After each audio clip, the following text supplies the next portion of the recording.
Okay. A very good morning to you, ladies and gentlemen, or rather, it's afternoon actually. It's time for our next episode for this week. This would be the sixth episode of my series on God's plan of redemption for mankind, the call of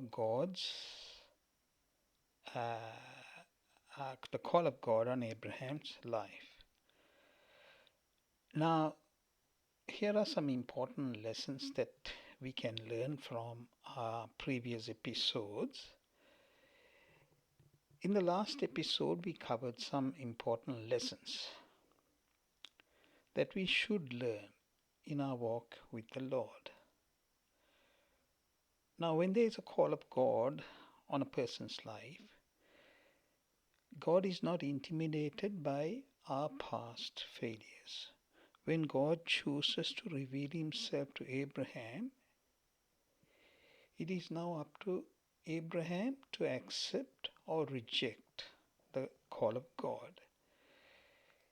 We cannot negotiate or give counter proposals to God on this matter. It is up to us to either accept or reject.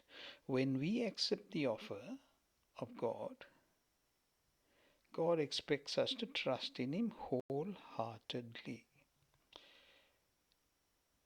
Now, we also found that God always leads us step by step, that it will always be a walk of faith. He will not reveal step number 2 until we have taken step number 1. He will never reveal the full picture. This is our God. We either accept it or reject it. In our journey with God, we will definitely make mistakes. Our God is an awesome God. He's the creator of the universe, right? So in our walk with God, we will definitely be making mistakes. Now, as long as we acknowledge the mistakes and are willing to learn from our mistakes and move forward with God, God will never leave us nor forsake us. He will not abandon us halfway through. God will continue to work with us and guide us out of the messes that we have created for ourselves by our own foolish decisions, and He will get us out of our messes. Now, this is how faithful the God of the biblical revelations is. If we do not bail out of God's plan midway, say if we don't chicken out of God's plan, and if we don't opt for a bailout, we will inherit the blessings that God has planned for us. These blessings are eternal and will bless us and the many generations to come. It will not only bless us, but it will also impact our friends and our relations and the many generations to follow, those who are looking to us as a role model. Today we are going to focus on some of the challenges faced by Abraham in his journey with God and what lessons we can glean from them.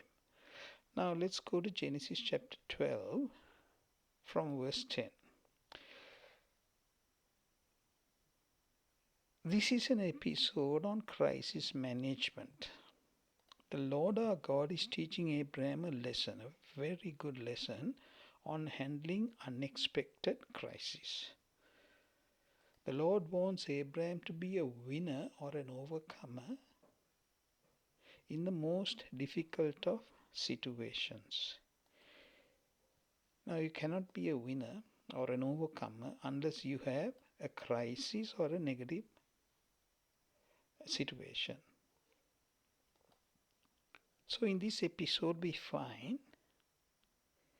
we will be focusing on some of the challenges faced by Abraham in his walk with the Lord and how Abraham responded to these unexpected challenges. As as I said previously, God will never reveal all of the steps involved in our walk with God. We will come across unexpected challenges. Okay, so at this stage, let's do a quick recap of what we have covered so far.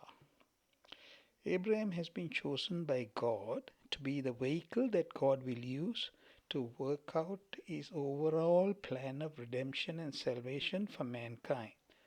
The Lord makes the first move to reveal himself to Abraham and gives Abraham many promises of blessings that will go down the generations.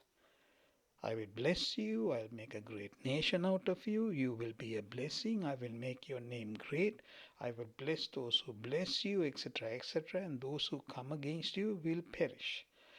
And all the families of the earth will be blessed through you. Now, these are all awesome blessings that the Lord first gave Abraham in Genesis chapter 12. As I said before, God has chosen Abraham to work out his overall plan of redemption.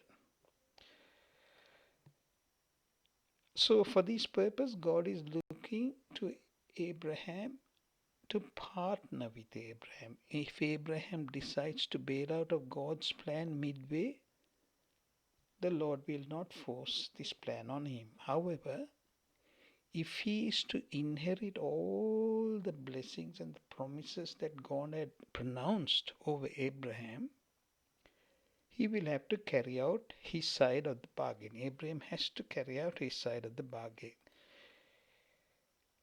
If he bails out halfway through, he will be a loser.